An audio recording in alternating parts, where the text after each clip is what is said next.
I thought I'd be nervous because I'm not really one to speak in public. My name's Carolyn Sullivan, if you don't know me, and I'm the office coordinator here at Unity of the Keys. And today is, this last week is the last week of Reverend Debris' vacation. So the music team, Chris and I, and the rest of the folks put together a service for you. So we hope, I'm enjoying it so far. I hope you are too. Yes. So when Chris asked me what do we want to do this week, I was sitting at my desk and I looked at my shelf, my bookshelf, and I pulled out Michael Singer's The Untethered Soul.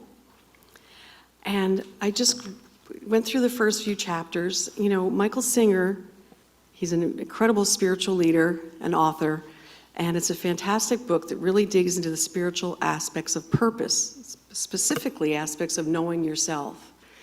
Because if you don't understand who you are at your core, you'll not be able to understand what you're supposed to do in life. So all of his chapters are about different parts of that, connecting with yourself. But I just looked at the first couple of chapters. So I'll just share a couple of key takeaways that I got out of these chapters. And that's where we came up with the voice inside your head as our theme. Does anybody in here have a roommate? You don't really, yeah, okay. But even if you physically don't have a roommate, according to Michael Singer and many, many spiritual leaders, we all have a roommate. The voice inside our head is our roommate, every one of us. It's not any old roommate. This roommate's noisy, it's obnoxious, constantly narrating every part of your life, repeating things. It can't stay focused sometimes, and it overly obsesses over things that many times are really unimportant. Do you ever have that happen? And your roommate ever tell you that? Especially at night when you're trying to sleep? So our roommate can literally drive us mad. And we all have this roommate. It's part of being human. According to Michael Singer, and like I said, other spiritual leaders, the first step on the spiritual journey in life is to understand the voice inside your head. And we all have that mental dialogue. It's human. So who are we though, really? Who are we? Are we the voice in the head? Are we the ones that are listening to the voice? The truth is, you're not the voice in your head. Your true core, your soul, is the one that recognizes that voice and watches it. It's part of being present. Being present. When they talk about witness consciousness, going within, being present, it's an internal roommate that talks up a storm. But what people and the spirit of Michael Singer touches upon is you try to practice removing yourself from that roommate. Notice it. It's not like you got to tell it to be quiet. I could say it more rudely, but say be quiet. You don't have to do that. Just listen to it. What's it telling you? So you practice removing yourself from that inner dialogue and take a few deep breaths, and you metaphorically kind of walk out of the room. You can imagine your spiritual nature, your soul, the real you, actually taking a step back, maybe a step inside deeper to your heart, or maybe your third eye, and simply observing your thoughts sometimes in your dialogue. Don't try to change your dialogue, just notice them. Be a witness. You'll be in that divine space that's connected to your true self. You observe from the seat of your soul.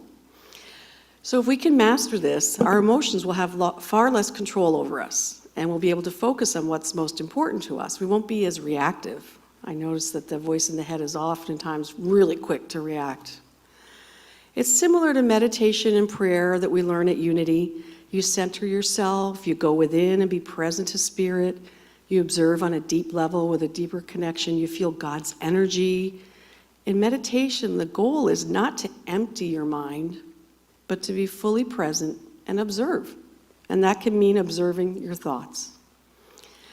So your truth is how the real you actually perceives your inner roommate's dialogue. Perception is the key.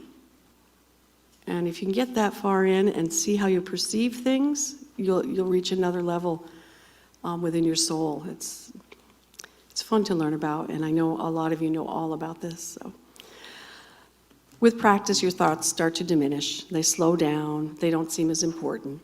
As Singer puts it, if this witness technique is used properly, the same mental voice that has become a source of worry, distraction, neurosis can become a launching ground for true spiritual awakening. So we created a little video. Please enjoy. That's some more thoughts on this same subject from some spiritual leaders.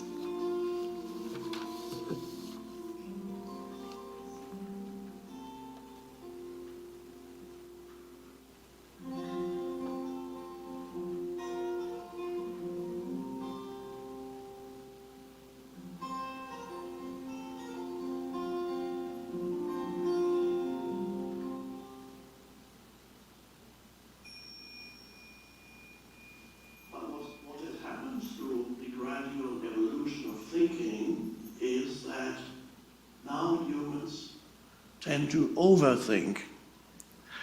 There is a lot of not only unnecessary thinking that generates unnecessary and in many cases non-existent problems, such as when you lie awake at night in bed and start worrying.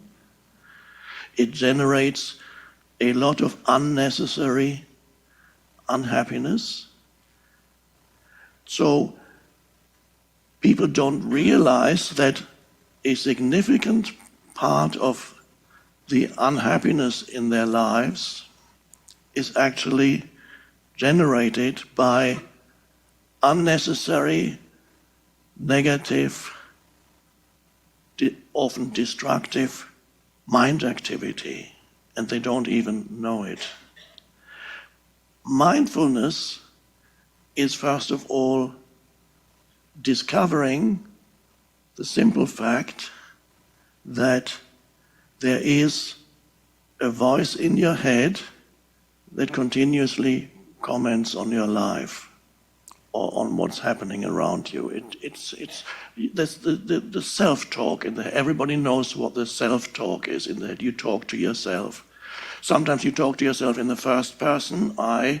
Some people talk to themselves in the second person, you.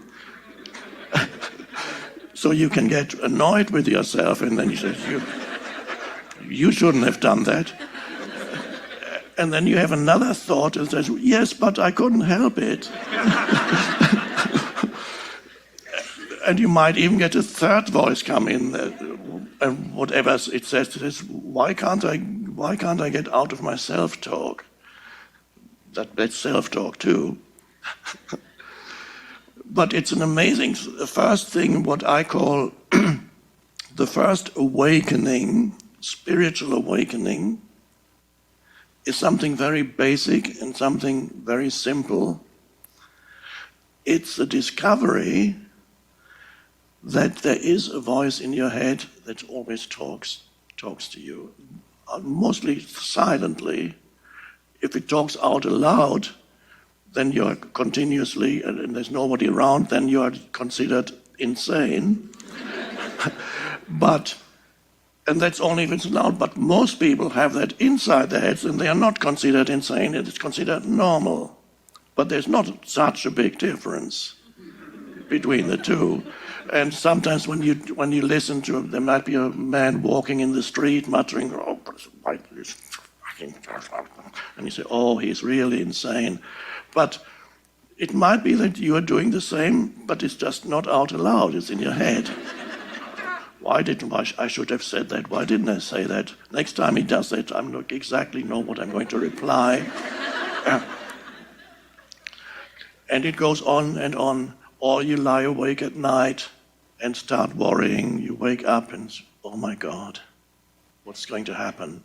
What if that doesn't work? And if that goes wrong? And what if he does that? And then you go into it. You get drawn, one thought leads to another thought and another thought. Oh my God. So you can discover first that the spiritual awakening is to discover that there is continuous mind activity. And for some people, it's the discovery that a significant part of their mind activity is negative. But the vital thing is to discover that there is this continuous talk in my head, which is considered the normal human state. And of course, you cannot abolish thinking. Of course, there will be thinking.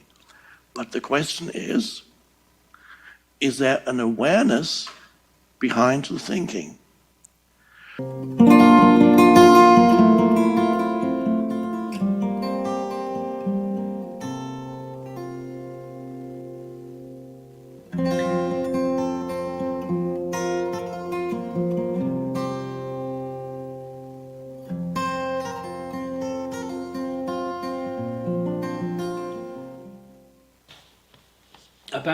25 years ago, I decided to learn to meditate.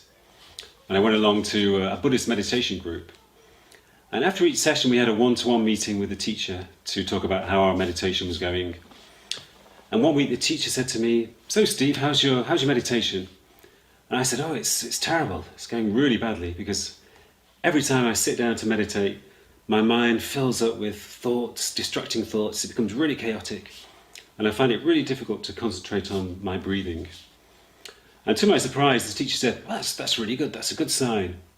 And I said, "Is it? How can that be good? All this chaotic mental disturbance." And he said, "Well, it's good because most people don't realise that chatter's there. Most people are so identified with it, they think it's them and they can't actually observe it. So if you can actually stand back and observe your chatter and know it's there, it's a really good sign." And I think that relates to an important aspect of Eckhart's teaching. Eckhart often talks about the importance of disidentifying with the voice inside your head. He talks about the importance of watching or listening to the voice inside your head, being aware of it, and at the same time, being aware that the voice is not you. Being aware that your true identity stands apart from the voice. Your true identity is the witness, the observer, rather than your thinking self. But when we realize that we are not the voice, when we stand apart from the voice, and when we listen to it as if it's a process, or even as if it's somebody else speaking within our own mental space, that's an important step, because then we begin to break the link between thought and feeling. When we observe the voice and stand apart, the link that generates feelings from thoughts begins to fade away. And we just allow thoughts to pass by without them creating negative states. And also, when we separate ourselves from the voice, we sense a spaciousness within ourselves, within our own consciousness. And we begin to realize that spaciousness is well-being.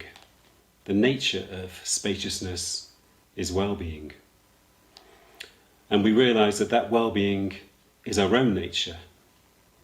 And we cease to desire alternate realities. We cease to chatter away about the future or about the past. We begin to rest within that spaciousness. And we begin to experience the true well-being of our deeper nature. So the piece I'm going to read out now from my book, The Calm Center, it relates to this aspect of Eckhart's teachings. It's called The Voice Inside Your Head. One day you'll grow fed up with the voice inside your head, with its constant murmurings of discontent, its fear-mongering thoughts of the future, and its questioning of every choice you make. One day you'll turn to it and calmly say, "I refuse to listen." Then stand back and look away, turning your attention to your surroundings, or to a quietness and spaciousness you can sense inside you, just behind the voice. The voice is so self-absorbed that at first it won't even notice it's being ignored, and will carry on chattering away to itself. You'll still hear its complaints and criticisms, but they won't convince you anymore. You'll doubt them, laugh at them, reject them. And gradually, without the fuel of your attention, the voice will become more hesitant, will stumble and slow down, leaving space.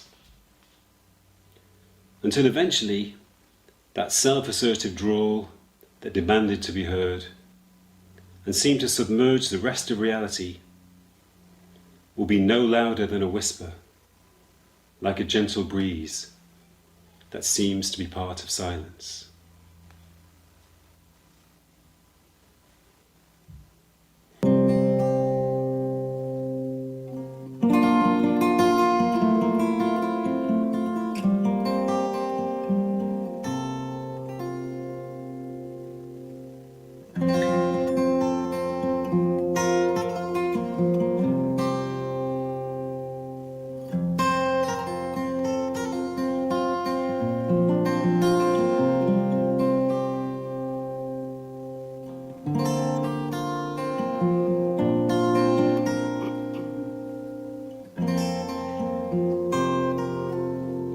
I love this little cartoon.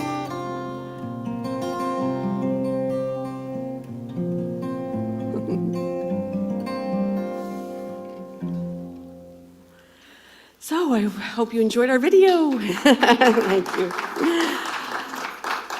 You know, I like to always bring it back to unity, and there's a Myrtle Fillmore's Healing Letters. I'll just read one quickly.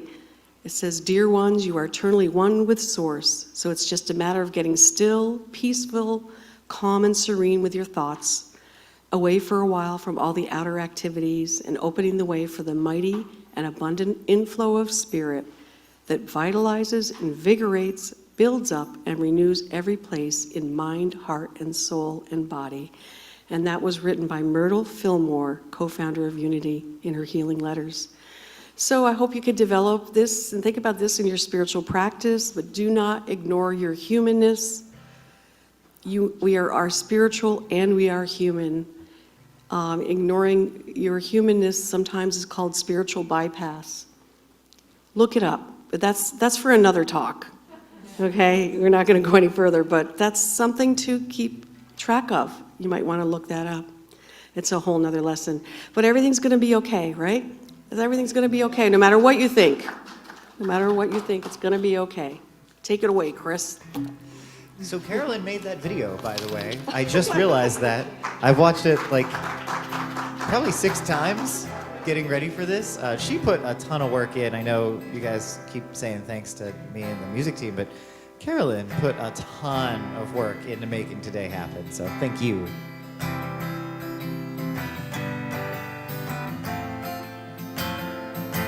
Don't listen to the voice inside your head. You're doing just fine, you're trying your best. But no one ever told you it's all gonna be okay. We're just people never sleeping over stupid stuff. We won't remember in the morning, yeah, we're gonna forget. But no one ever told you it's all gonna be okay. You lose faith in everything you ever knew. Don't give up on you when life gets overwhelmed. Relying on yourself is hard to do, but don't give up on you. If you've been lost and lonely, relying on yourself is hard to do, but don't give up on you.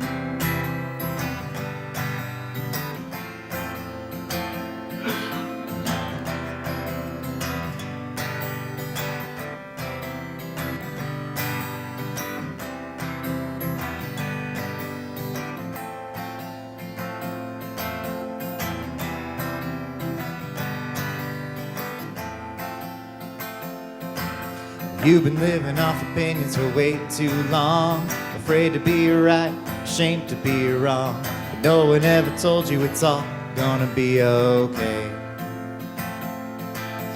The people always keeping up to keep you down. Stop looking for a reason just to keep them around. I know they never told you it's all gonna be okay. You lose faith in everything you ever knew. Don't give up on you when life gets overwhelmed.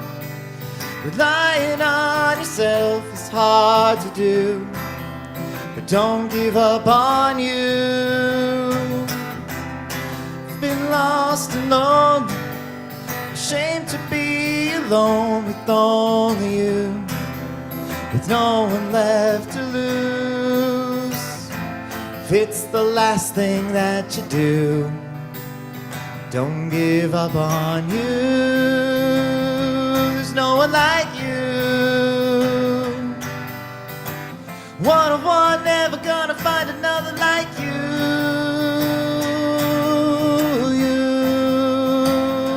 There's no one like you. One of one, never gonna find another like you. Yeah, life gets overwhelming. Relying on yourself is hard to do, but don't give up on you. If you've been lost and lonely, ashamed to be alone with only you, with no one left to lose. If it's the last thing that you do, don't give up on you.